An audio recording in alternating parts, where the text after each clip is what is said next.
ఏమోలేండి master. మీకు తెలిసినంత ఇదిగా నాకు తెలీదు. మీరు చెప్పినట్టు నేను చెప్పలేను.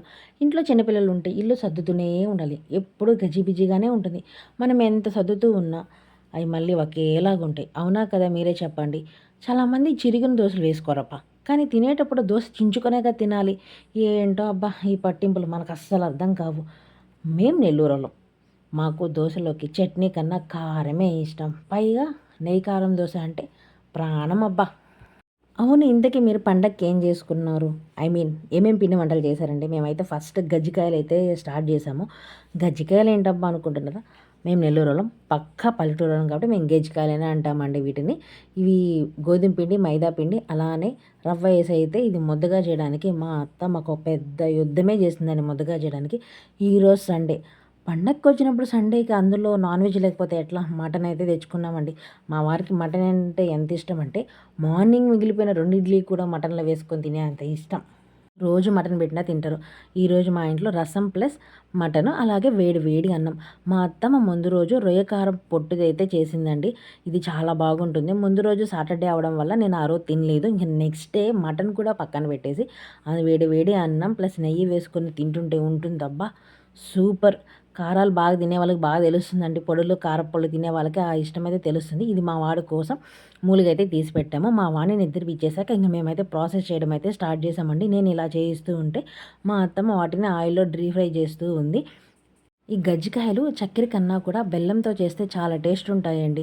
మీరు ఒకసారి ట్రై చేసి చూడండి. మీలో ఎంతమందికి గజ్జికాయలంటే ఇష్టమో. ఇంక ఇదంతా అయిపోయింది. మధ్యలో కొద్దిగా స్టఫ్ అయిపోయిందండి.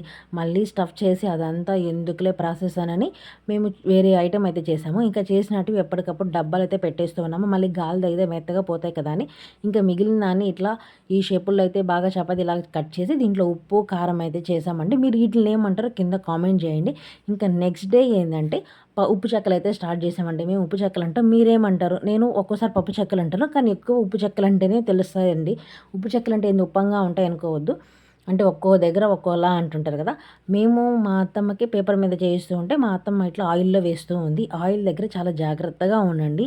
ఏంటంటే మా ఊర్లో ఒక ఆమెకి ఇట్లానే లాస్ట్ అంతా అయిపోయింది. మురుకులేదో మధ్య మధ్యలో ఉంటాయి కదండీ! లాస్ట్‌లో అవి తీస్తూ ఉన్నప్పుడు అది పేలి మొహమంతా నూనె చిమ్మేసి అబ్బా! అసలు అది నరకం లేండి. చూస్తే మాకే ఏదోలా ఉంది. కాబట్టి నూనె బాండల దగ్గర చాలా జాగ్రత్తగా ఉండండి.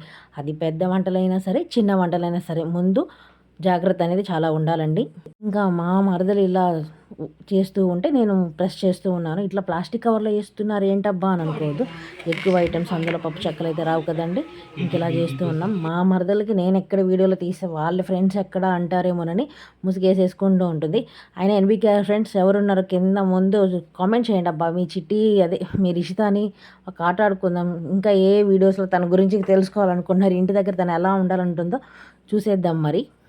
ఇంకా మావాడు కూడా ఆ అమ్మాయిని ఒక ఆట ఆడుకున్నాడు. సరే ఇంతకీ మేము ప్రాసెస్ చేస్తూ నవ్వుకుంటూ ఫన్నీగా అయితే చాలా బాగా అయింది. ఇవి మా వాడు వాటిని బాల్స్ అనుకుంటున్నాడు. పిండి ముద్దలు అనుకోవట్లేదు. దానికేసి కొడుతూ ఉన్నాడు. తను నన్నెందుకు కొడుతున్నావురా అని అసలా ఇట్లాంటి పిండి వంటలన్నీ ఇలా ఫన్నీ కోసమే కదా చేసుకుంటారు తినడానికన్నా. మామూలు ఇప్పుడు ఇన్ని చేసుకోరు కదబ్బా! ఏదో 1, 2 చేసుకుంటారు. లేదంటే కొంతమందయితే అది కూడా చేసుకోరు. అవునా కాదా? అందులో మా వాడు కూడా బెంగుళూరు నుంచి వచ్చాక మా బాబుకి కూడా ఎక్కువ అల్లరైపోయింది. ఇంకా వాళ్ళిద్దరు ఫన్ చూస్తుంటే మీకే అర్థమవుతుంది. వాడు ఎంత నెడుతూ ఉంటే ఆ పిల్ల అంత ఇదిగా వాడిని నెడుతూ ఉంటే వాడు వస్తూ ఉన్నాడు. ఇంకా నాకు కూడా భయమేసింది ఆయిల్ దగ్గర ఎందుకు అనని. ఇంకా ఆయిల్ దగ్గరికైతే అస్సలే ఎంట్రీ చేయనీయలేదు వాడిని. మా అత్తమ్మ వంట రూమ్‌లో ఉంటే మేమైతే హాల్‌లో కూర్చున్నాము. ఇట్లా ఫన్నీగా మాట్లాడుకుంటూ మేము ఇలా ప్రెస్ చేస్తూ ఇలా చేస్తూ ఉంటే మా అత్తమ్మ తీసుకెళ్ళి ఆయిల్‌లో ఫ్రై చేస్తూ ఉంది. మీరు పప్పు చెక్కలంటారా? లేదా ఉప్పు చెక్కలంటారా? లేదా ఇంకేమైనా కారపు చెక్కలు అట్లా అంటారా? కింద కామెంట్ చేయండి. ఇంకా మా వాడు ఫన్ అయితే అబ్బా! ఓ రేంజ్‌లో ఉంది. అస్సలు మాట ఇనట్లేదు. రేపు నాకు బెంగుళూరుకెళ్ళాక చుక్కలు చూపిస్తాడు. ఏంటంటే అక్కడ మేమిద్దరమే ఉంటాం కదా! ఇంక చూద్దాం ఎట్లా ఉంటాడో. ఇంక మేమైతే నిప్పట్లో కూడా చేసేసాము. మేము నిప్పట్లు అంటామండి. అరిసెలు అనము. సరే మరి ఉంటా అండి. Bye bye.